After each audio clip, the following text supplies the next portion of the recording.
자, 이번 이야기는 시청자 윤우인 아빠님께서 들려주실 만신할머니 이야기가 돌아왔습니다. 좋은 마음으로 만신할머니 이야기를 들어보도록 하겠습니다. 네, 여보세요? 아빠님! 네, 안녕하세요. 아유, 죄송합니다. 제가 오랜만에 뵙는 것 같아요. 잘 지내셨어요? 네, 저는 잘 지냈습니다. 오, 그래서 목소리가 훨씬 더 좋아지셨는데요? 바뀔 게 없을 텐데. 아니, 음질이 되게 깨끗해졌다고 그래야 되나? 딱히 바뀐 게 없습니다. 지난번 지참 이후로. 원래 목소리가 좋았던 걸로 가도록 하겠습니다. 자, 그럼 아빠님 오늘 해주실 만신할머니 이야기는 어떤 주제가 될지 궁금하긴 하네요. 네, 오늘은 교훈은 없습니다. 오? 오늘은 교훈이 없습니다. 교훈이 없는 만신할머니 이야기다. 네, 교훈이 없고, 그냥 할머니가 끄신 일 중에서 본인이 생각하시기에도 이건 좀 어이없고 화가 나는 이야기라고 하셨어요. 알겠습니다. 네. 그러면 바로 어떤 이야기일지, 어떤 또 사례가 있었을지 들어보도록 하겠습니다. 렛츠가! 길이십니다. 기리시죠!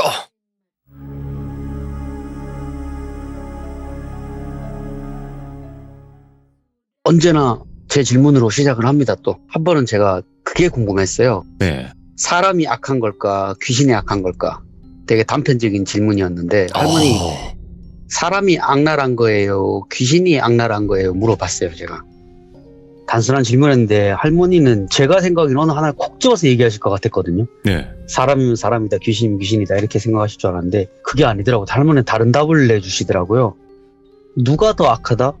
보통은 사람이 악할 수도 있고, 귀신이 악해서 사람을 휘두를 수도 있고, 그렇다고 해서 그게 예산 일은 아니라고. 근데 고마 그게 누가 악하다고 말할 수 있는 기가 멀쩡한 사람이 눈이 돌아가 사람들한테 해코지하는 거 막 일어나잖아. 근데 이게 멀쩡한 귀신인데도 사람 때문에 사람들한테 해코지하는 귀신도 있대. 사람이 귀신을 이용해 먹는 것도 귀신이 사람을 지 마음대로 쥐고 흔드는 일은 많이 있는 기라.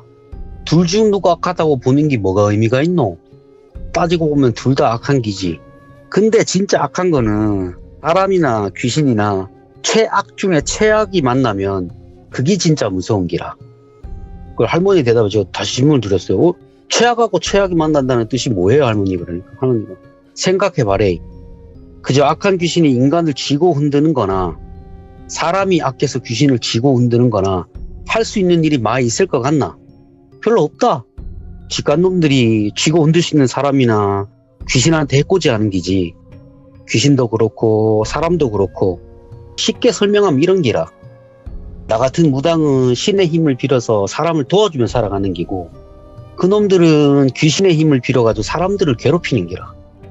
둘 다 고만고만한 놈들끼리 붙어먹으면 괜찮은데 약한 놈들끼리 붙어먹으면 그게 무당보다 더 안 기라. 귀신은 부리는 힘이 보통이 아니거든.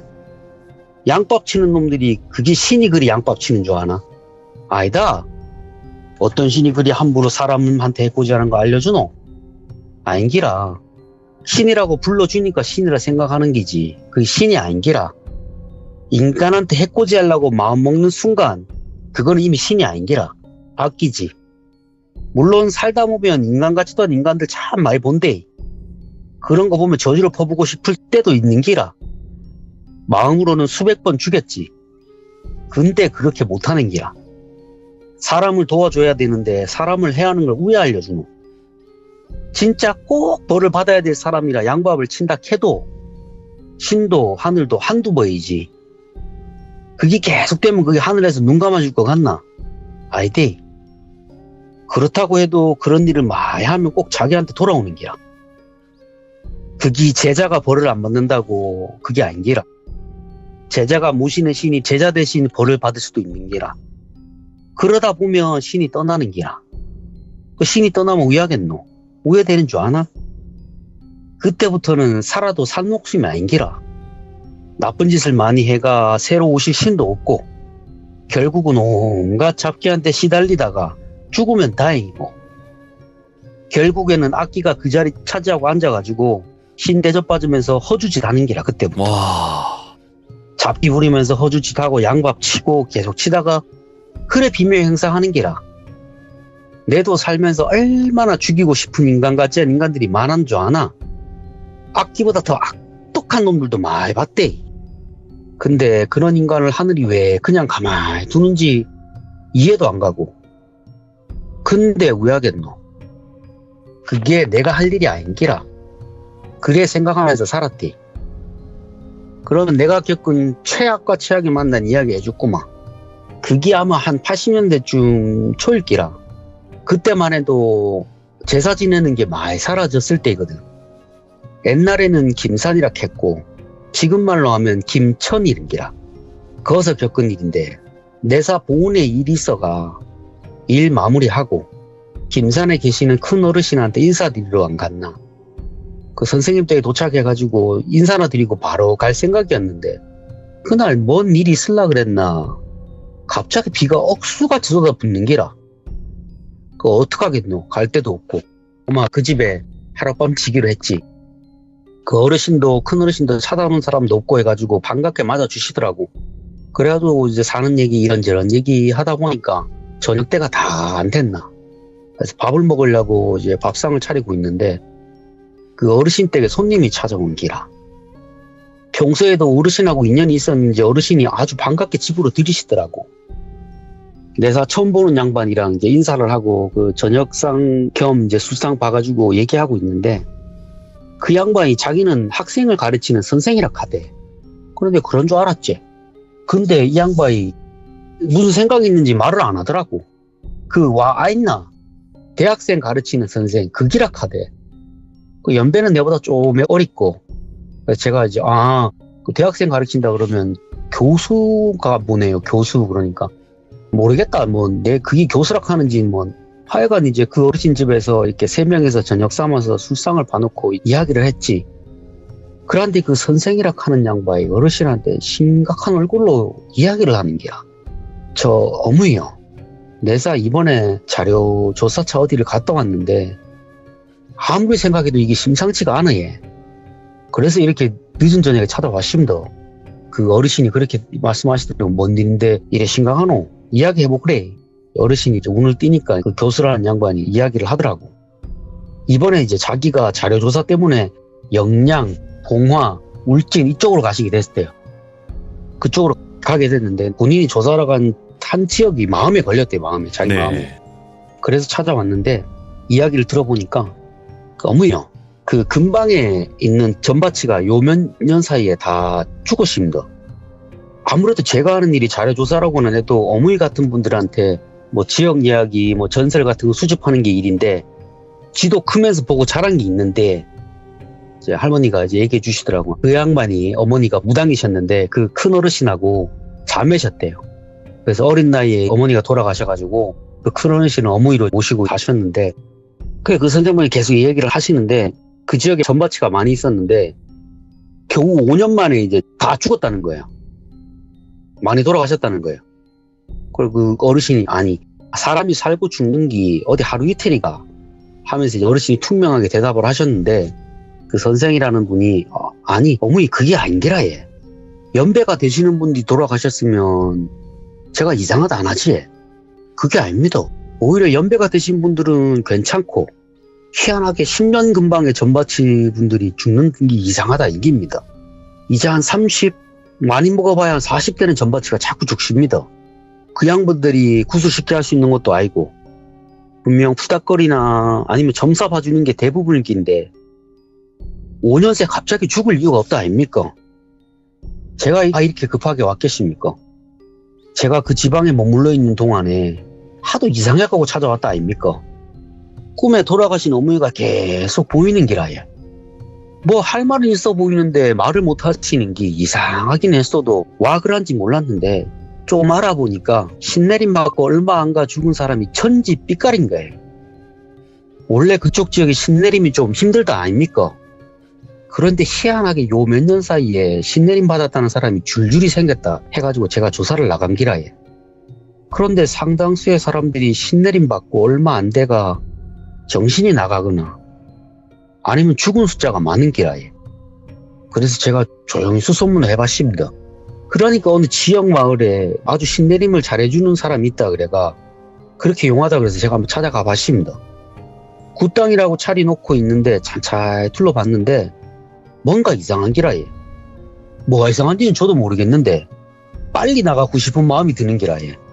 그래서 이야기를 듣는 둥 마는 둥 하고 빨리 그 집에서 나왔는데 마음이 영 안 편해가 혹시나 뭐 저한테 뭐 문제가 있나 싶어 고음이 찾아왔습니다. 이 늦은 밤에. 그 어르신이 다 들으시더니 할머니한테 질문을 하셨대요. 그 자네는 왜 생각하노?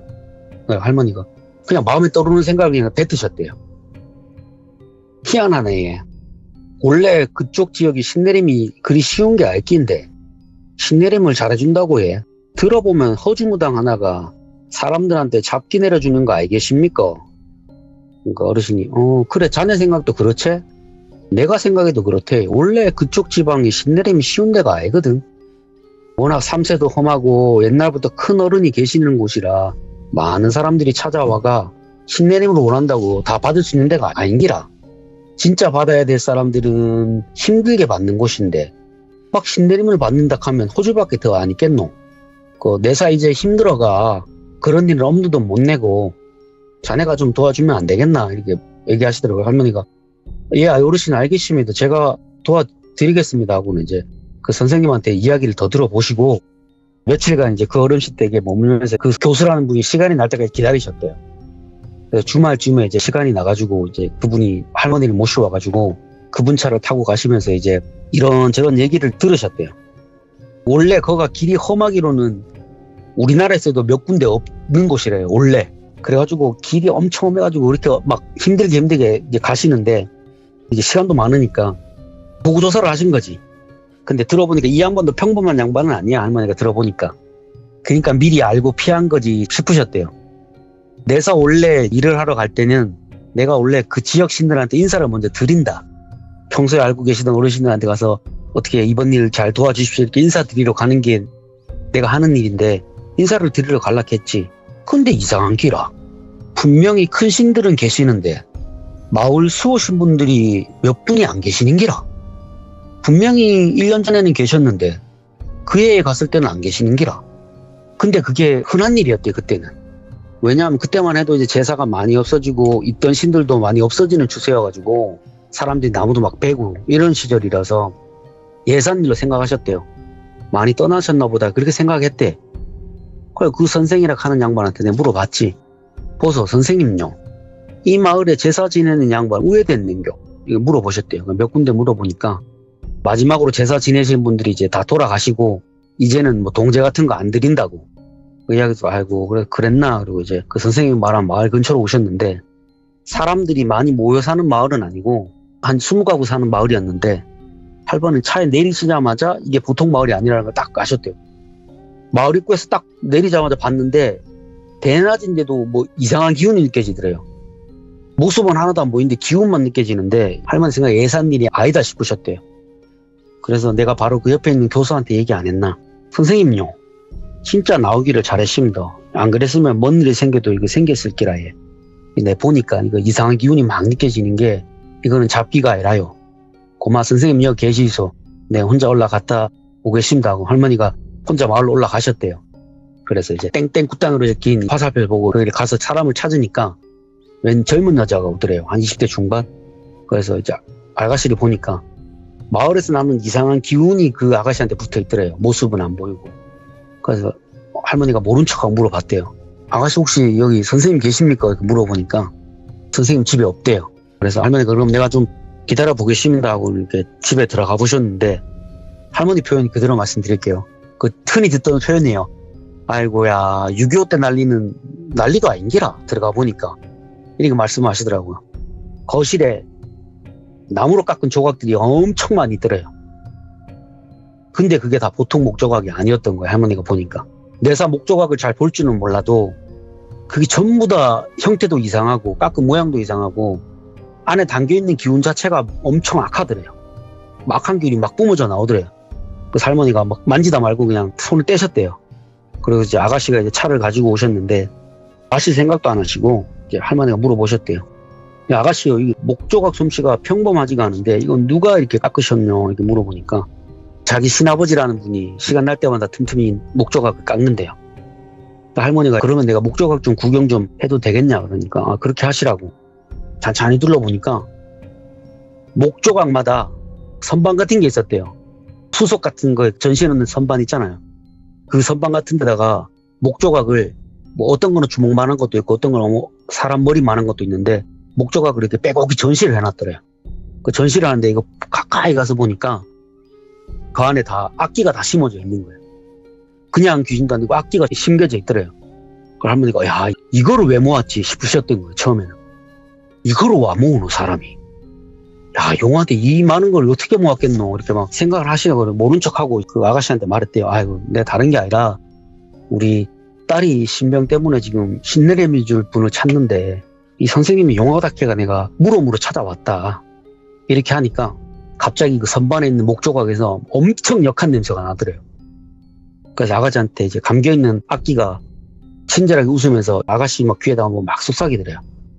할머니는 그게 막 웃으면 되게 역겨운데 모른 척하고 들으셨는데 그 아가씨가 본인 선생님 아버지는 아주 큰 만신이래요. 그래서 엄청나게 많은 신들을 모셔가지고 따님이 오시면 분명 좋은 신을 내려줄 거다. 하면서 온갖 아양을 떨더래요. 그 할머니 듣고 있다가 그래서 선생님 언제 오시느냐 이렇게 물어보니까 아마 오늘은 너무 늦어서 못 오실 것 같고 주말에나 돼야 오시지 싶습니다. 이렇게 얘기하더래요. 다음 주에 오시라고. 할머니가 아 예 알겠습니다 하고 자리를 털고 일어나셨대요. 그렇게 마을을 나셔가지고 교수한테 이제 말씀을 하셨대요. 이게 고마 우리끼리 할 일이 아닌 것 같습니다. 어르신들 몇 분 모셔가지고 일을 처리해야 되지 싶네. 이 말씀하시고는 이제 서둘러가지고 마을을 빠져나와서 이제 김산에 있는 그 어르신 댁에 찾아가서 이제 어르신한테 말씀을 드렸대요. 어르신요, 이게 제가 가보니까요. 이게 허주가 아닙니다. 허주 같으면은 그런 기운을 가진 놈들을 부릴 수가 없는 기라 예. 제가 보기에도 이거는 보통 일이 아니라 예. 다른 어르신 몇 분 불러가지고 확인해 봐야 되겠습니다. 이렇게 얘기하시니까 이제 김산에 계신 그 어르신이 평소에 교류하고 계시던 이제 다른 만신분들 연락해가지고 한 분을 더 모시고 이제 세 분이서 이제 가셨대요. 그 마을 입구에 도착 딱 하시자마자 어르신들이 단번에 하셨대요. 이게 무슨 일이고 어느 미친놈이 이 난리를 해놨노? 이 집집마다 악기를 붙여놨노? 이거 그냥 악기도 아니고 이거 심성이 꼬일 대로 꼬여가 사람 해코지하는 놈들만 갖다 붙여놨노? 이게 제정신이 아닌기라 이거. 이런 놈들은 뭐 하려고 데리고 있노? 독하대 독해. 이제 할머니가 이제 그 어르신한테 말씀을 하셨대요. 맞습니다. 이거 보통 놈 아닙니다. 제가 느끼기에는 이게 신의 기운도 같이 느껴지는 것 같아서 어르신들이 못 신깁니다. 얘기를 하셨대요. 할머니가 느낀 게 맞는지 확인하시려고 부르신 거예요. 제가 느끼기에는 저기 있는 악기들이 전부 신의 기운도 같이 있습니다. 이렇게 하니까 이놈들 뭐하는 놈들이고 이 신내림 해준다 하고 전부 악기 내려줘가지고 보냈네. 그러니까 웬만한 제자들이 다 죽어 나자빠지지. 운 좋게 살아도 평생 남들 해코지하는 무당밖에 더 되겠나. 옳은 신을 받아도 힘든 판에 저런 악기를 받으면 금방 망가지는 기라. 신내림 안 받아도 되는 사람들은 받으면 죽어 나자빠지 끼고 받아야 될 사람들은 악기 받아가 허주짓거리 하는 기고. 이 어느 놈이 이 난리 쳐놨는지 낯짝이나 한번 봐야 안 되겠나. 밤에 다시 와보자 하시고 큰 마을에 가셔가지고 이제 식사도 하시고 저녁 무렵에 오셨는데 차에서 내리자마자 소리가 들리길래 할머니가 들어보니까 이거 분명히 징소리야. 징을 바닥에다 엎어놓고 치는 소리인 거야. 그러니까 누가 구슬 띄고 있는 소리라는 거 아시는 거예요. 그러니까 막 경문을 막 읊어대는 소리가 들리더래요. 시끄럽게. 근데 그 징을 칠 때마다 뭐가 그렇게 기분이 좋은지 악기들이 막 미친 듯이 웃어 제끼더래. 막 좋아하더래. 그 소리를 듣는데 할머니가 소름이 쫙 끼치더래요. 웬만한 일에 소름이 안 끼칠 때도 됐는데 그 소리를 듣는데 막 소름이 등골을 타고 올라오더래. 그 다음에 바로 웬 할머니의 비명소리가 들리더래요. 막 찢어질 듯한 비명소리가. 그 소리를 듣자마자 옆에 계시던 어르신들이 표정이 싹 굳으시더니 빨리 가야 된다 하시면서 막 걸음을 재촉하시더래요. 그 할머니는 모르니까 이제 어르신들 따라 뒤 쫓아 올라가는데 할머니도 모르가 입에서 뭐 욕이 막 튀어나오더래요. 돌아도 단디 돌았다 이거. 오늘 미친놈 이런 짓을 하는 놈에서 막 욕이 막 튀어나오더래요. 할머니 입에서. 그리고는 어르신들 따라 올라가 보니까 올라가는데 뒤에 어르신들이 모시고 계시는 장군들이 엄청 화가 나셨대요. 그러니까 두 분 다 장군신을 모시는 분이셨나 봐요. 화가 엄청 나 있으셨대요. 두 분이서. 그 할머니도 막 따라 올라가는데 올라가면서 할머니 궁금해 물어보셨대요. 저 어르신 이 무슨 소리입니까? 물어보니까 어르신들이 자네는 이 소리 안 들리나? 이게 무슨 기운인지 모르나? 자네가 모시는 어르신도 화가 엄청 나신 게 내도 느껴지는데 그제서야 할머니가 이제 자신이 왜 화가 난지 아신 거예요. 입에서 왜 여기 튀어나왔는지. 아까 들었던 할머니의 비명소리가 그게 뭔지 할머니가 이제 그때 아신 거예요. 그게 바로 악기들이 신을 죽이는 소리 있던 거예요. 그러니까 신을 제물로 제사 지내는 소리라는 거 아신 거예요. 바로 그 소리인기라. 사람들 해코지하는 걸로도 모자라 신을 제물로 바친 거예요. 큰 신들은 지들이 해코지할 방법이 없으니까 제사 안 지내는 마을 신들 있잖아요.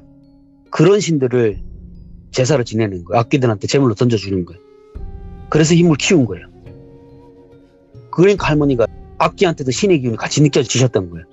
그래서 어르신들하고 서둘러서 굿당으로 가셨는데 가보니까 엄청나게 큰 장작불을 피워놓고 악기들이 전부 모여가지고 잔치상 펼쳐놓고 막 신내림을 하는지 막 요란하게 굿을 띄고 있더래요. 그래서 앞장서시던 두 분 어르신이 가가지고 굿상을 엎으시고 막 장군신들이 악기들을 막 잡아 죽이시는데 할머니는 그럴 생각도 안 하셨대요. 분명히 할머니도 본인도 막 악기를 잡아 죽이고 싶으셨대요. 마음은. 근데 이게 행동이 안 나가더래요. 막 마음은 막 폭발할 것 같은데. 그러다가 이제 40대 중반의 남자, 그 무리 중에 남자를 딱 보셨는데 옆에 지팡이를 짚고 서 있는 노파하고 눈을 딱 맞추셨대요. 그러고 나서 할머니 입에서 벼락 같은 소리가 터져 나왔대요. 이 육실할 게 신이라고 대접을 받다가 사람들이 대접을 안 해주니까 자기를 신대접해주는 악기들 모아다가 사람들 해코지하는 걸로 모자라가지고 사람을 돕는 다른 신들까지 죽이냐고 막 이렇게 해가지고 막 욕을 하시면서 거기서 이제 싸움이 시작된 거예요. 그러니까 할머니 입장에서는 이제 막 속사포같이 말을 막 쏟아내시는데 엄청 화가 나신 건 느껴지시더래요. 얘를 완전히 죽이겠다는 마음이 느껴지시더래요. 그래서 막 하는데 그 노파는 반응도 안 하더래요. 별 반응도 안 하더래요. 눈을 이제 반쯤 감은 채로 화면을 쓱 쳐다보시더니 어르신요. 어르신이 상관할 일이 아니라 얘. 뭐 이렇게 얘기를 하는 거예요. 할머니 그한테. 그 할머니 신이 또 막 뭐라 막 하시는 거예요. 네가 지금 무슨 짓을 하고 있는지 아냐고. 악기를 갖다가 사람들 해코지하는 것도 모자라가지고 이렇게 하면은 어떻게 하느냐. 자네도 지금까지 살아온 세월이 있지 않느냐. 사람들을 그렇게 도와주고 말년에 왜 이런 행동을 하느냐. 이렇게 막 따지셨대요. 그러니까 악기들은 이제 다 도망가고 막 뿔뿔이 흩어지고 결국은 이제 그 노파하고 40대 중반의 그 남자 무당만 남은 거예요. 그래서 박수 무당을 이제 신당에 앉혀놓고 막 따지기 시작한 거예요. 뭐 하는 사람이냐, 뭐 하는 놈이냐, 너는. 막 이렇게 따지기 시작한 거예요. 그러니까 이제 그 악기도 장군신 둘에 할머니까지 있으니까 3명 못 이기는지 조용히 그냥 남자 무당 몸에 그냥 숨어 있더래요. 박혀가지고 안 나오고. 그래서 그 남자 무당이 얘기를 하는데 본인은 원래 신내림을 받고 굿을 좀 띄워주다가 사람들이 이제 굿을 의뢰를 안 하니까 결국엔 나쁜 데 손을 댄 거예요. 나쁜 데 손을 댔다가 자기가 모시던 신이 떠나니까 새로 신내림을 받아야 되잖아요. 어떻게든 채워 넣어야 되니까. 그래서 방법을 찾다가 기소토를 이제 막 해내기 시작한 거예요. 여러 군데를. 그러다가 이제 사람들이 버린 수호신을 만난 거예요. 신을 만난 거예요. 그러니까 이 수호신도 사람들한테 버림받았으니까 사람들에 대한 오난이 막 골수까지 뻗쳐 있는 상태고 이 무당도 나쁜 쪽으로는 아주 특화가 된 무당이었고 최악과 최악이 만난 거예요. 할머니가 표현한 게 그거였어요. 최악과 최악이 만난 거예요. 그렇게 해서 악기들을 모았는데 그 악기들을 모은 방법이 뭐냐 그러면 사람들이 제사 지내다가 제사를 안 지낸 마을 같은 데 찾아가가지고 신이 떠나셨다 이걸 거짓말로 얘기해가지고 그런 사람들이 이제 나무를 함부로 못 빼잖아요. 그래도 떠났다고 그래도 못 믿으니까 그럼 우리가 대신 이거 나무를 잘라주겠다. 그래서 그 나무를 잘라갖고 온 거예요. 나무를 자르니까 원래 있던 신은 떠나고 그 나무에 남아있던 악기들만 데리고 온 거예요. 악기들만 데리고 와가지고 그 악기들 가지고 목조각을 깎아가지고 마을 사람들한테 이게 내가 주는 선물이다 하고 선물을 한 거예요. 그 마을로 들어와가지고 굿당을 차리고 힘든 일 있으면 제가 도와드리겠습니다 하고 악기들 하나씩 심은 거예요. 그러면서 악기들을 이제 주변에 펼쳐놓고 그 이후에도 계속 다녔대요. 사람들이 버린 마을 수호신을. 그렇게 받아가지고 이걸 악기들한테 제물로 던져준 거예요. 힘을 키워라. 그리고는 이제 그걸로 사람들 신내리 모으면 사람들한테 악기 달려서 보내고 그러면 이제 허주 달려 들어가가지고 악기들이 이제 마음껏 활동하는 거예요. 그러면서 이제 그 일대를 전부 다 먹은 거예요. 그렇게 해서 이제 마을 안에 개판을 만들어 놓은 거지. 그래서 이제 그 어르신 세 분이서 막 쌍욕을 해대면서 이거 막 진짜 죽여야 된다 이렇게 한 거예요. 그래서 그 노파를 불러낸 거예요. 나오라고.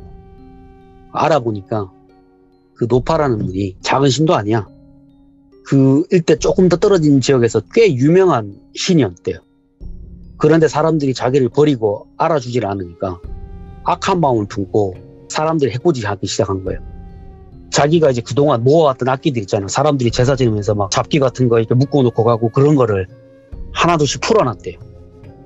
이렇게 난리를 치면 와가지고 제사 지내기 싶어가지고 그걸 한 거예요. 그래서 사람들이 이미 그때만 해도 새마을 운동이다 뭐다 해가지고 미신 타파 막 이런 거 하고 있을 때여가지고 반응도 안 하는 거예요. 자기가 갖고 있던 악기 갖고는 안 되니까 방법이 없는 거예요. 자기는 지역의 수호신이니까 뭐 매개체가 있어야 되는데 자기한테 제사 지내러 오는 무당도 없고 아무것도 없으니까 그러다가 이제 이 남자 무당을 만난 거야. 그러면 내가 네 몸주가 돼줄 테니까 내가 시키는 대로 하라고. 그럼 넌 아주 큰 무당이 될 수 있다. 만신이 될 수 있다. 이렇게 속인 거지.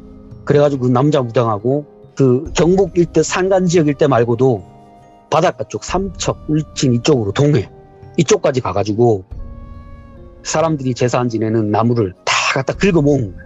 그렇게 해서 힘을 막 불린 거예요. 엄청나게. 그러니까 이미 신은 신인데 악신인 거죠, 벌써. 이게 막 손을 댈 수 없을 정도였대요. 그래서 할머니 이제 본인이 모시고 있는 신령 갖고도 안 되고, 이거는 이제 지역 신의 힘을 빌려갖고 어떻게 처리해야 되는 건데, 할머니가 그러셨대요. 그거 얘기 다 듣고, 그러면 네가 그런 나쁜 짓을 했으니까 이런 악한 신이 달라붙은 거 아니냐. 너는 이대로 있으면 곱게 못 죽는다. 지금이야 네가 그래도 신을 모신 그릇이고 제자니까 어느 정도 그 힘을 감당할 수 있는데, 지금 저기 네 안에 있는 그 악신이 보통 신이 아니라고. 이미 이 지역에서 몇백 년 동안 수호신으로 추앙받던 양반이라 그 기운이 뻗치기 시작하면 너는 정신을 놓는다. 지금은 네가 젊고 힘이 왕성할 때니까 이게 어느 정도 밸런스가 맞는 거지. 이게 어느 순간에 균형이 무너지면 너는 죽는다. 반드시 죽는다. 살고 싶으면 지금 떼내야 된다. 네 잘못은 잘못이고 살려면 해야 된다. 그러니까 이거 덜컥 이제 그 양반도 겁이 나는 거예요. 죽는다 그러니까. 본인도 해온 게 있잖아요. 들은 것도 있고. 그런 호주 잡신들 막 하다가 말년 어떻게 되는 거 자기도 충분히 봤고. 그 무서우니까 이거 도와달라고 막 하는 거예요. 도와주기는 할 건데 네가 아마 지금 여기서 저 악신을 빼면 너는 아마 미칠 거다. 안 미쳐도 평생 귀신한테 시달릴 거다. 그래도 목숨을 부지하고 싶으면 해라. 이렇게 된 거는 그 사람은 그렇게라도 목숨을 부지하고 싶었나 봐요.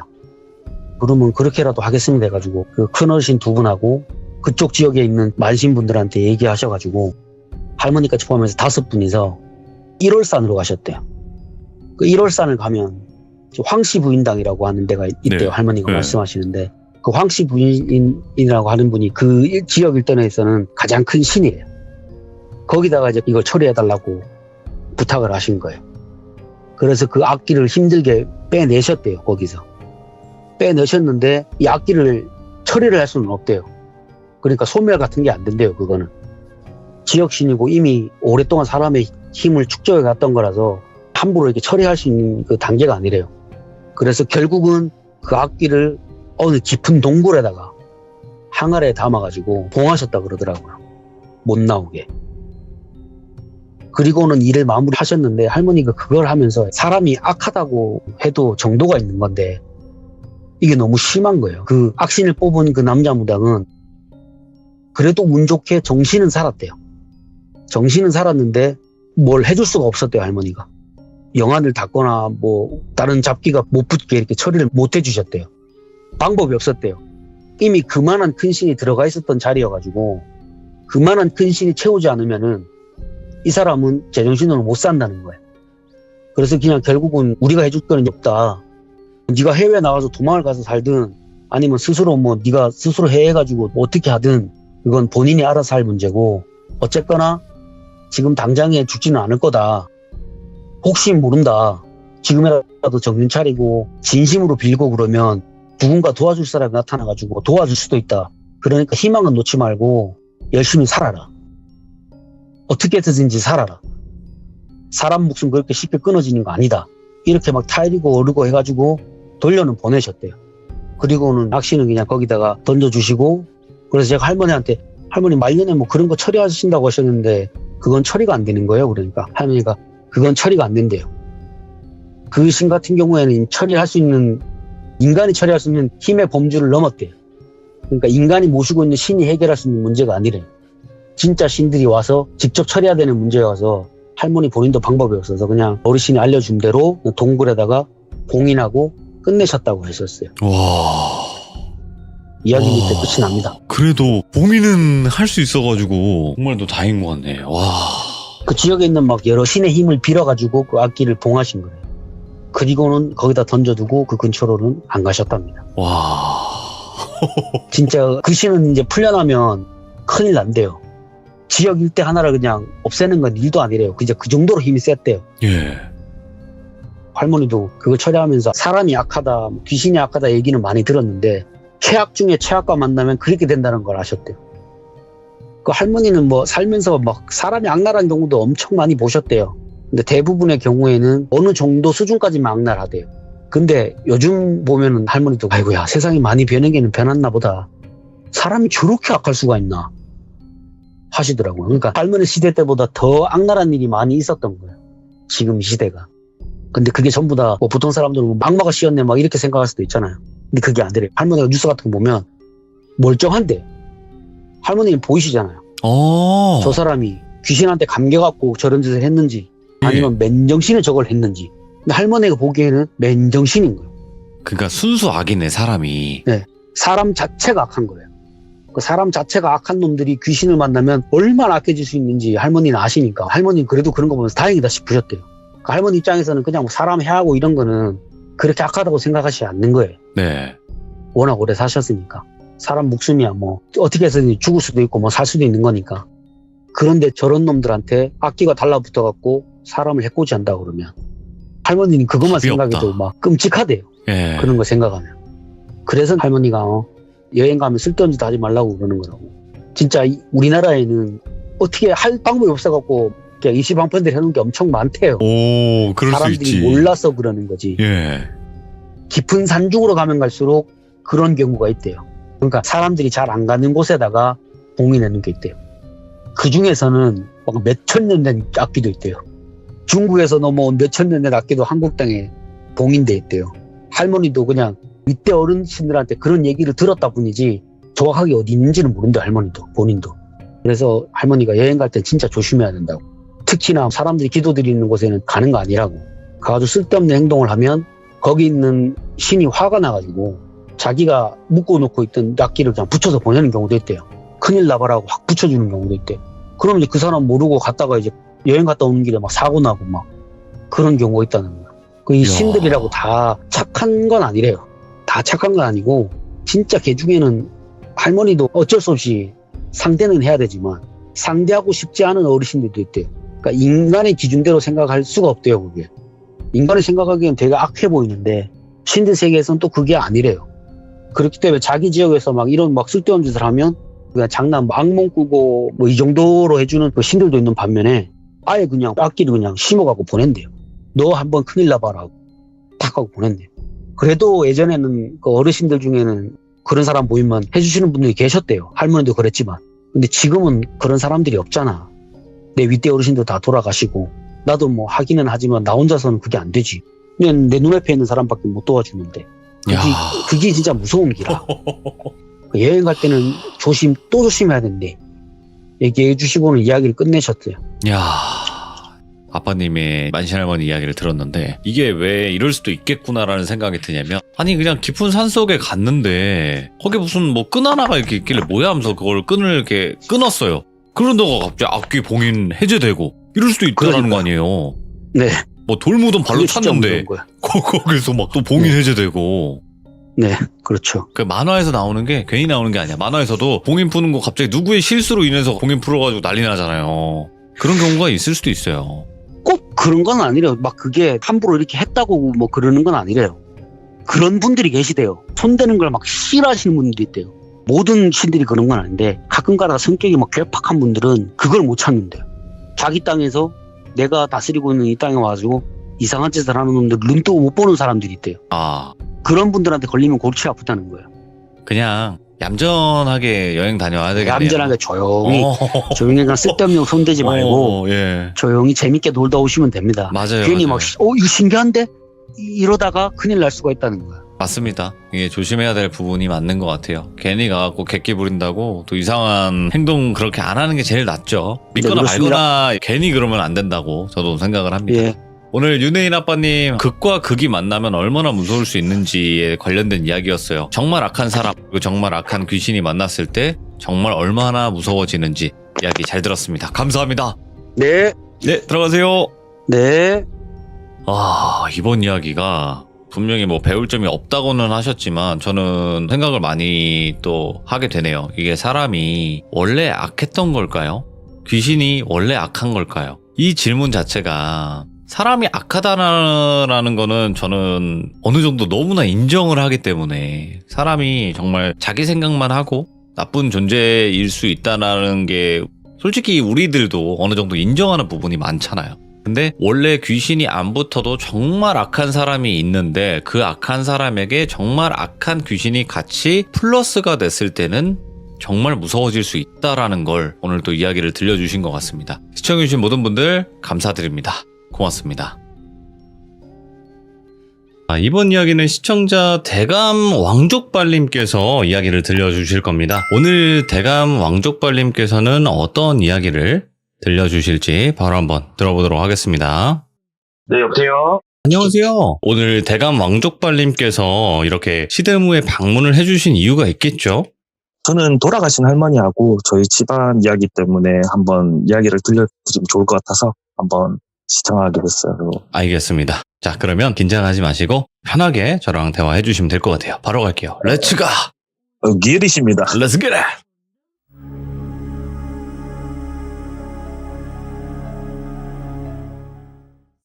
이 이야기는 다른 게 아니라 저희들 할머니께서는 돌아가셨는데 할머니께서 신의 기운이라고 하죠. 근데 이제 무당과는 조금 달라요. 뭔가 신의 기운이 오셨지만 그 신을 받아서 뭔가 무당이나 무업이나 하시는 일을 하신 건 아니고요. 스님에게 부탁해서 절에 다니시게 됐어요. 그러면서 이제 지장보살님에게 기도를 하셔가지고 평생을 신의 끈을 잡고 살아가시면서 일어난 이야기인데 제가 이제 태어나는 게 조금 기구하게 태어났어요.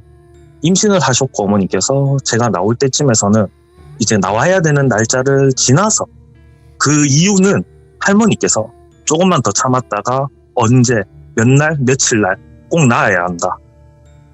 조금만 더 참아달라. 근데 이상하게 그게 인과적으로 할 수 있는 일은 아니잖아요. 참는다고 이게 참아지는 것도 아니고. 그랬는데 이상하게 어머니께서는 대구에선 유명한 아이를 많이 낳는 병원이 있어요. 네. 그 병원에 2번이나 갔는데도 못 놓고 돌아오셨어요. 열렸다. 이제 아이가 나온다 했는데도 다시 돌아가시게 되고 제가 태어나지 않고 그렇게 하시다가 3번째 이제 그날 그 시간대가 다 다가왔어요. 그때쯤에 병원에 갔는데 못 받아주는 거예요. 꽉 차 있다고.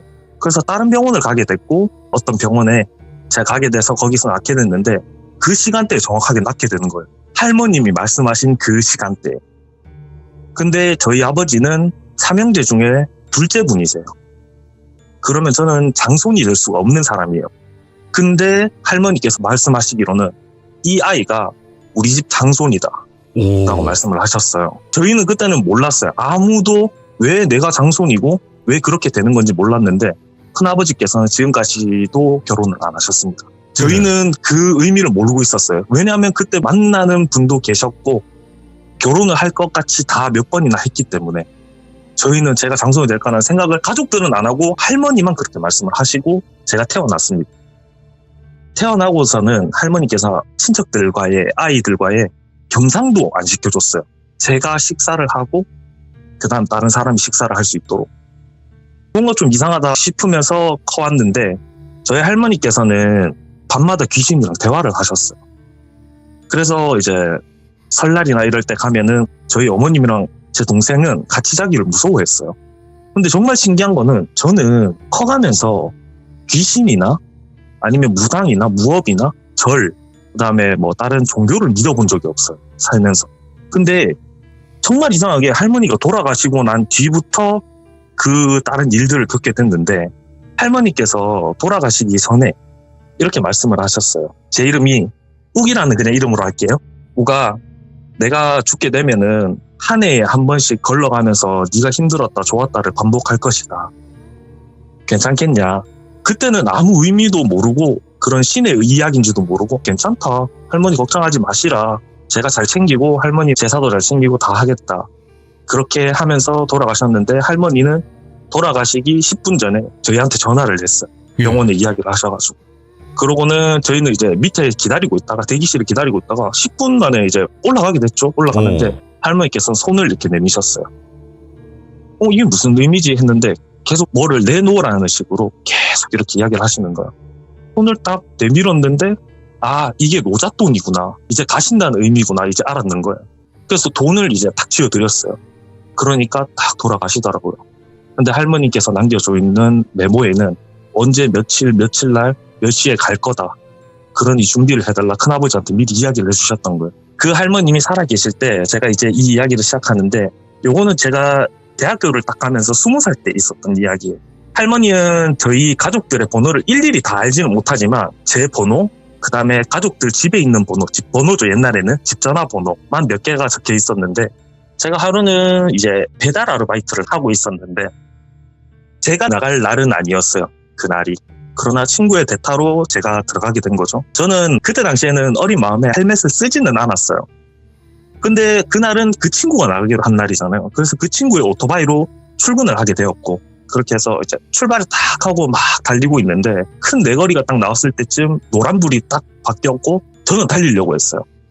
그랬는데 주머니에서 진동이 느껴지길래 어쩔 수 없이 브레이크를 딱 밟고 딱 기다리고 있었어요. 그리고 휴대폰을 억지로 딱 꺼내서 봤는데 할머니 번호인 거예요. 할머니 집 번호죠. 저는 그 휴대폰을 이제 쓴 지 10년이 넘었지만 그때까지 한 번도 전화가 오신 적이 없어요. 할머님. 제 번호를 알아도. 처음으로 보는 그 번호에 할머니가 왜 전화가 오지? 큰아버지가 할머니 집에서 전화를 했나? 오늘 모이신다고? 하면서 신호가 바뀔 때가 돼서 그냥 받지 않고 그냥 주머니에 넣었어요. 주머니에 넣고 오토바이 타시는 분들은 아는데 주위를 살피게 돼 있어요. 뻘쭘하니까 이렇게 주위를 계속 살피는데 뒤쪽으로 이렇게 무심결에 봤는데 헬멧이 있는 거예요. 저는 쓰지 않지만 친구가 썼던 그 헬멧. 근데 왠지 불안한 느낌이 들었어요. 그 전화를 받고 나서. 사람이 갑자기 긴장하면 몸이 뜨거워지면서 땀이 나잖아요. 뭔가 사고 나기 전에. 그 느낌에 이상하게 그 하이바를 쓰게 되더라고요. 쓰고 출발을 했습니다. 신호가 딱 바뀌고 나서. 붕 달리고 이제 사거리를 지나고 나면 교차가 이제 합류가 되잖아요. 우측으로 들어오는 차선과 합류를 딱 하는 지점을 지나자 말자 기억이 없어요. 저는 날아간 거죠. 사고가 나서. 바로 옆에 분명히 차는 없었습니다. 4차선에 있는 차선에서 1, 2, 3, 4차선을 저는 달리고 있었고 분명히 3차선에 차가 없었어요. 그러나 제가 눈을 떴을 때는 제가 누워 있었고 사고가 난 거죠. 2차선에서 트럭이 갑자기 저를 향해서 직진으로 달려왔어요. 쉽게 말하면 차선 변경을 하는 정도가 아니라 우리 칼치기라고 하죠. 흔히. 칼치기 하는 수준으로 사람을 박으려고 일부러 달려오는 것처럼 달려왔어요. 그래서 저는 날아가고 나서 거기에 있던 짜장면집이 하나 있었는데 짜장면집 유리문을 뚫고 제 머리로 하이바를 쓴 그 머리로 뚫고 들어가서 손님들이 저를 막 깨우는데 어떤 아이 3명이 웃고 있었어요. 얼굴이 안 보이는데 막 낄낄낄낄대면서 저거 보라는 듯이. 근데 웃긴 건 그 웃고 있는 웃음이 느껴지긴 하지만 들리진 않았어요. 계속 낄낄낄낄대면서 제 머리를 툭툭 이렇게 손가락으로 찌르듯이 툭툭 찔러요. 그러고는 계속 웃고 툭툭 찌르고는 계속 웃고. 그래서 주위에 있던 분들이 어떤 아저씨가 이제 그 사고로 인해서 저는 군대를 면제를 받았어요. 양쪽 십자인데 그리고 37조각이 날 정도로 팔이 박살이 나버린 거죠. 그 상황에서 누워있는데 그 3명 아이는 얼굴이 보이지 않는 아이는 계속 웃고 있고 그래서 앰뷸런스가 오게 됐고 앰뷸런스를 타는데 그 아이들이 같이 타는 거예요. 그 앰뷸런스에. 그러고는 입모양으로 말하는데 알고 있는 거죠. 저는. 어디로 가게? 어디 갈 건데? 나도 갈까? 우리도 같이 가자. 계속 이러는 거예요. 그래서 옆에서 사람은 저희를 깨우는데 저는 제가 의식이 있는 줄 알았어요. 그 아이들과 이야기를 하니까. 의식이 있는 줄 알았는데 저는 기절해 있는 상태인 거예요. 그래서 저는 얘들이 왜 따라오지? 아파 죽겠는데 왜 따라오지? 이러고 눈을 떴는데 응급실인 거예요. 그리고 그 아이들은 없었어요. 그 아이들은 없었고 근데 그 사고가 난 당시에 똑같은 시간에 제가 할머니 전화를 안 받았잖아요. 나중에 깨고 나서 아버지한테서 들었는 이야기로는 할머님한테 전화가 와서 우리 장손이 큰일이 났으니까 어디 있는지 빨리 말을 하래요. 무슨 일이냐? 아니다. 나 지금 일하고 있다. 그리고 우기는 지금 학교에 있을 거다. 오늘 아르바이트 가는 날도 아니다. 집에 왔거나 아니면 학교에 있을 거다. 그러나 저는 병원에 있었던 거죠.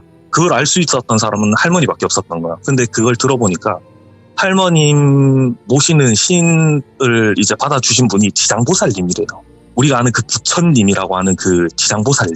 지장보살님께서 너거 장손이 지금 큰일 났으니까 빨리 가라 이렇게 3번을 말씀하시더래요. 그래서 할머님은 계속 이제 그 신의 이야기만 듣고 계속 이제 아버님한테 전화했는데 별일이 아니다 아무 일도 없다. 그리고 제가 사고 났는 거를 할머니께서 충격받으실까봐 이야기를 안 했어요. 끝까지 숨겼어요. 끝까지 숨겼는데 근데 할머니는 제가 이제 병원에서 나왔지만 제가 재활하는데 6개월이 걸렸거든요. 팔에 이제 철심을 박아서 완전 고정시킨 다음에 그게 이제 완성되는데 6개월이 걸렸어요. 보통은 뼈가 부러지면 1달에서 2달이면 끝나는데 그 정도 수준이 아니었던 거예요. 그래서 6개월 뒤에 나왔는데 할머님이 보자 하셔가지고 이제쯤에 몸이 정상이니까 이제 가면 되겠다 싶어서 할머님 댁에 이제 들린 거죠. 들렸는데 할머님은 딱 3가지를 하셨어요. 그때 가을이었거든요. 겨울을 넘어갈 때였을 거예요. 팔을 걷으세요. 제가 다친 그 팔. 딱 그러더니 이거 뭐고? 그러니까 가족들은 그냥 상처가 났다. 상처가 나서 그냥 꿈했다. 그냥 넘어져서 이렇게 이야기했는데 그 다음에 보는 것은 2군데예요. 무릎. 양쪽 십자인대 수술했는 그곳을 탁탁 다리를 걷어요. 수술하고 나면 딱 붙는 옷을 입지 못하거든요. 상처 때문에. 그래가지고 트레이닝을 입고 있었는데 트레이닝복을 탁 걷으면서 이거는 뭔데? 이것도 넘어지면서 그냥 꿈했다. 그러니까 너희들은 내가 바본 줄 아냐고. 내 자식이 지금 3명한테 당해가지고 죽을 뻔했는데 너희들은 이 일이 그냥 쉬운 일인 줄 아냐고. 그때는 이제 이야기를 하게 됐죠. 우리는 그냥 사고인 줄 알았다. 근데 사고가 조금 크긴 컸고 생명에 지장이 없었기 때문에 별 문제가 되지 않을 거라 생각했다. 하니까 할머님이 그 3명이 누군지 아냐고. 차사 3명이 갔는데 우와. 지금 이게 무슨 일인지 알고 너희들은 이러고 있는 거냐고. 저승차사였던 거예요. 그래서 저는 솔직히 지금 나이 때에는 이 생각을 들었어요. 저는 영안을 뜨지 않았습니다. 저희 외갓집이 저한테는 고조 할머님이시죠. 외가 쪽 고조 할머님이 옛날에 이제 크게 용왕제를 하시던 큰 무당이셨어요. 정말 그 동네에 가시면 다 아시는 분들.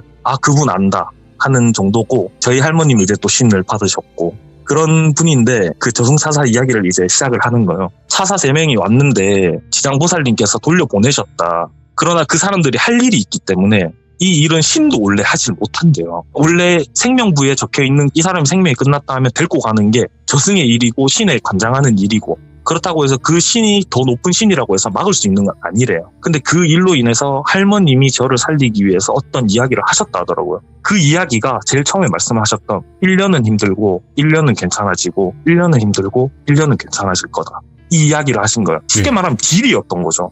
그 차사 3명과의 차사는 보통 가면은 1명이 간대요. 딱 가면은 차사가 한 분이 보여주시고 이제 생명부를 읽고 관장하는 쪽으로 이제 데리고 가는 게 차사 일이잖아요. 저승으로 데리고 가는 게. 3분이 왔다는 건 쉬운 일은 아니었던 거예요. 그러니까 신과 연관되어 있는 걸 알고 있었던 거예요. 저희 집안이 신과 연관되어 있던 걸 차사도 아는 거예요. 그래서 3명이 나갔던 거고 거기서 무슨 일이 일어날 걸 알고 있었고 차사가 갔는 거를 지장보살님께서 지를 한 거죠. 그래서 저는 살았어요. 살았지만 제 인생이 정말 기구한 게 뭐냐면 저는 처음에는 몰랐지만 그 할머님이 말씀하셨던 1년은 괜찮고 1년은 나빠질 거다. 그 이야기가 어느 정도 수준이냐면 저희들이 이렇게 살다 보면은 올해는 좀 힘들었어, 좀 좋았어 뭐 이런 이야기를 하잖아요. 네. 그 정도 수준이 아니에요. 정말 좋아질 때는 꿈으로 말하던 그 외제차 중에서도 슈퍼카급을 탈 수 있는 급의 호화로움을 주었다가 모든 걸 앗아가요. 정말 장난 아니게 다 앗아가요. 처음에 사고 나서 보험금을 받잖아요. 제가 잘못한 건 아니었거든요. 100대 0으로 이제 끝났어요. 그분은 음주까지 하셨거든요. 근데 왜 그랬냐고 물어보니까 경찰서에서 그냥 골목이 보였다라고만 말씀을 하셨대요. 그리고 거기를 들어가야 될 것만 같아서 꺾었는데 쉽게 말하면 옆에 이제 주차를 하고 세우려고 했는데 어느 순간 박았다라고만 말씀하셨어요. 저는 보험금을 받았고 보험금으로 좀 많이 받았어요. 그리고 그 돈을 투자해서 닭발집을 처음 시작하게 된 거예요. 20살에. 정말 장사가 잘 됐습니다. 현금으로만 한 달에 1,800만, 한 달 기준에. 20살이 벌 수 없는 돈이었어요. 그 다음 해에 그 돈을 다 앗아갔어요. 집에 일이 생기고 풍파가 생기고 돈이 빌려주고 들어올 것만 같았던 그 돈들이 사람이 사라져요. 그 받아야 될 사람이 나를 하는 그런 일이 벌어져요. 근데 장례식 가서 그 돈을 받을 수 있는 건 아니잖아요. 제가 이분한테 돈을 빌려줬는데 주세요 라고 할 수 있는 상황이 아닌 거예요. 근데 그 금전이 작은 돈이 아닌 거예요. 그때 당시에 20살에 거의 4천만 원을 빌려줬거든요. 그 돈이 날아간 거예요, 저는. 그리고 가세가 기울기 시작한 거예요. 어마어마하게. 그러고는 내가 진짜 거지가 됐구나 하고는 있던 차 정리, 가게 정리, 그리고 그 다음 해가 되니까 철심을 이제 제거해야 되는 수술을 또 해야 되는 거예요. 그 수술비도 우리 현금 서비스라고 하죠. 그걸 어머님한테 부탁해서 해서 수술을 할 정도로 모든 금액을 다 사가는 거예요. 그러고 나서는 그 해가 이제 끝나갈 때쯤에는 또 이상하게 잘 풀려요. 직장을 다니게 됐고 저희들 흔히 말하는 휴대폰 가게죠. 휴대폰 가게 일을 하게 되면서 돈을 또 벌기 시작하는 거예요. 그 돈이 월급이 장난이 아닌 거예요. 한 달에 제가 그 대리점 안에서 벌 수 있는 돈 최대한을 벌었어요. 1870만 원. 그렇게 1년을 받았습니다. 1000만 원 밑으로 받아본 적이 없고 쉽게 말하면 20살에 장사를 하고 21살에 망하게 된 거예요. 그다음에 21살이 이제 끝나갈 때쯤 22살로 넘어갈 때 휴대폰 가게 일을 하게 되면서 또 잘 돼요. 근데 이상하게 말년이 되니까 점장님, 과장님, 그 위에 있는 다른 위에 분들부터 계속 저를 갈구기 시작해요. 이유도 없어요. 저보다 나이가 많고 뭐 하든 직급은 똑같으니까 보통은 균등하게 주게 되는데 네가 어리니까 첫 번째. 두 번째는 이유도 없어요. 얘가 오늘 요즘 힘드니까 네가 좀 도와줘야 되겠다 하고는 제 월급이 점차점차 깎이기 시작하는데 한 달에 100만 원 받고 일을 한 적이 있어요. 1000만 원 받던 사람이 100만 원으로 생활을 하는 거예요. 그거는 절대로 안 되는 거거든요. 또 한 해가 지나니까 그렇게 되는 거예요. 그렇게 몇 년이 지나고 이제 할머님이 돌아가시고 나서는 저희들 집안을 봐주시는 스님이 있어요. 스님이 똑같이 말씀하셨습니다. 너는 알지? 1년에 한 번, 1년에 한 번. 너는 계속 힘들 거고 좋았을 거다. 이게 마지막이 되는 게 제가 34살 되는 해래요. 지금 제가 31인데 34살 되는 해에 이게 끝난대요. 근데 이 기점을 잘 보시면은 할머님이 2015년에 돌아가셨어요. 근데 1년 주기로 계속 그 반복을 하고 나서 할머니 돌아가시고 나셔서 1년 동안에 정말 힘들었습니다. 또 엄청난 힘든 걸 겪는 거죠. 아버님이 어머님하고 갈라설기 전까지 갈 정도로 집안이 몰락하게 된 거예요. 그리고 그 다음에 갑자기 사람이 찾아옵니다. 제 친한 형이, 같이 옛날에 일하던 형이 아무것도 없었어요. 저는. 네. 그때 당시에 가지고 있는 재산은 빚이 3천만 원, 카드값이 800만 원 밀려있는 상태였어요. 그 다음에 주머니에 12,000원이 있었습니다.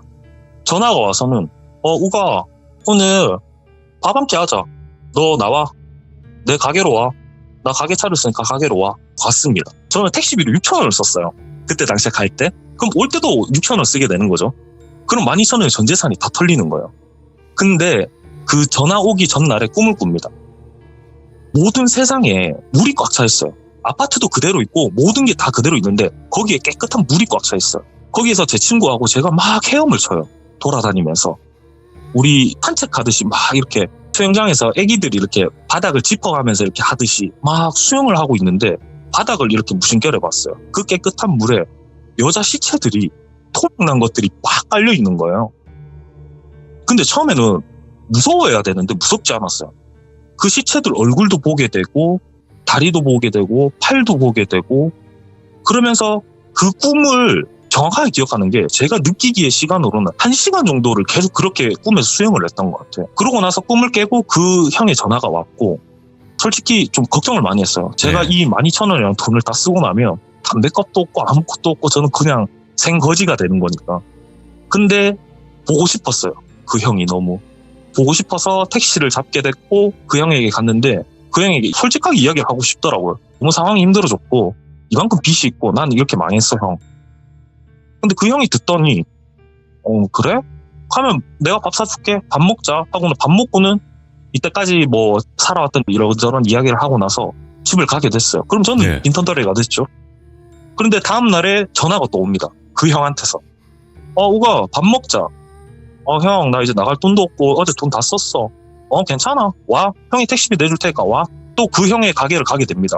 그런데 정말 신기한 게 통장 하나가 딱 보였어요. 들어가자마자 통장 하나가 딱 보이더니 우가 그거 비밀번호가 1234야. 거기 2천만 원 딱 들어있으니까 네 이름으로 가게 하나 내. 너 세금 쪽으로 문제 없지 하는 거예요. 뭐지? 이게 무슨 일이지? 형 이 돈 나한테 빌려준 이유가 뭐야? 처음에 저는 사기나 이런 건 줄 알았어요. 아무리 친한 형이고 뭐 믿는 형이고 하지만 함부로 이렇게 통장을 주는 사람은 없잖아요. 받는 사람도 없고. 그러니 그 2천만 원으로 그 가게 하나 차리고 형한테 한 달에 100만 원씩만 줘.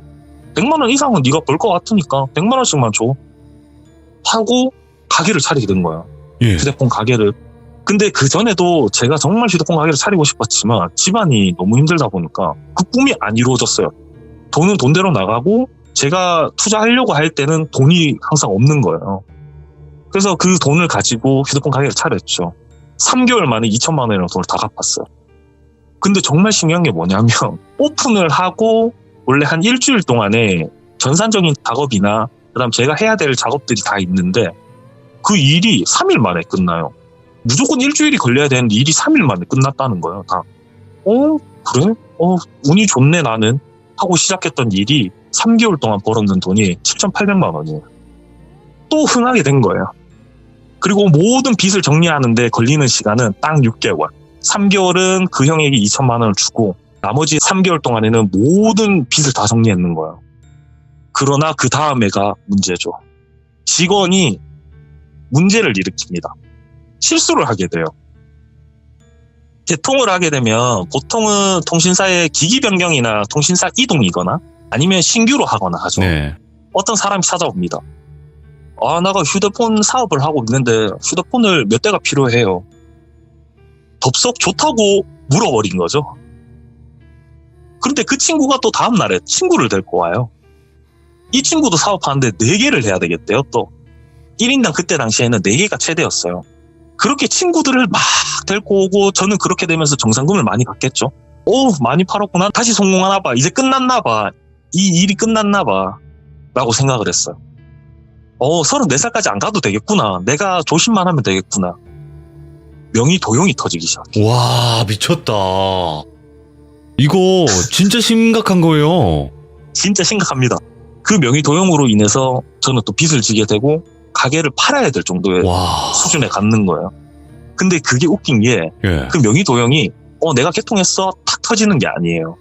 몇 개월 동안 요금이 밀리고 몇 달 동안 이제 요금이 안 내고 절차로 넘어가다 보면 결국에 진짜 그 본인의 명의를 쓰는 그분이 이제 신고를 하게 되는 거죠. 그렇죠. 나는 몰랐는데 이런 일이 있다. 이거 어디서 그랬어? 그러면서 신고가 딱 들어오면서 터지기 시작하는 거예요. 그게 그 다음인 거예요. 모든 걸 다 앗아갔어요. 그 동생하고 저하고는 어느 정도였냐면 정말 그 생각을 했어요. 그 동생도 좀 기구한 삶을 살고 있지만 정말 안 좋은 선택을 하고 싶을 정도였어요. 너무 힘들었어요. 네. 우리가 정말 이 돈을 나쁘게 써본 적도 없고 가게를 하나 더 이제 그 동생에게 하나 차려줘서 같이 이렇게 사업을 해보려고 모으던 돈이 다 날라갔는 거예요. 빚을 내서 갚아도 모자란 정도가 수준이 돼버린 거예요. 와, 이거는 정말 문제가 있다. 미쳐버릴 것 같다. 우리 그냥 끝내자. 형은 이제 그만하고 싶다. 사는 걸 그만하고 싶다. 하니까 형 이래가 될 일이 아닌데 어떡하지. 그러고 1년이 폐인처럼 지나갑니다. 그 동생과의 연락도 안 해요. 그러나 제가 목숨을 끊고 싶다고 그게 함부로 되는 게 아니거든요. 절대 안 돼요. 그렇게 1년을 폐인처럼 저는 술을 못 먹습니다. 술을 못 먹는데 하루에 한 병 먹고 쓰러져서 2, 3일을 지나가고 또 정신이 들 때쯤 술을 먹고 정신을 잃고 그렇게 이제 힘들게 살아갔어요. 근데 1년이 지났습니다. 1년이 지나고 나서 같은 고등학교에 가장 친했던 친구들 2명이 있어요. 한 명은 부유하고 한 명은 고만고만하게 살지만 애가 정말 착하고 친구들을 아우르는 친구였어요. 그 친구가 전화를 합니다. 너 휴대폰 했었지? 나 휴대폰 했었지. 너 우리랑 같이 할래? 돈 필요 없다. 대신에 우리가 할 수 있는 방법만 가르쳐줘. 수입은 무조건 n분의 1. 니 괜찮지 않냐? 나 너무 좋지. 근데 진짜 하려고? 괜찮아. 하자. 그렇게 시작을 또 합니다. 그렇게 차리게 되고 신나게 그 친구들이 참 고마운 게 뭐냐면 그 힘든 시기 때 먹을 거, 쓸 거, 입을 거 다 사줬어요. 우리 힘들 때 같이 해야지. 그게 친구 아이가. 그렇게 1년이 또 지나갔는데 갑자기 또 사이가 벌어지기 시작합니다.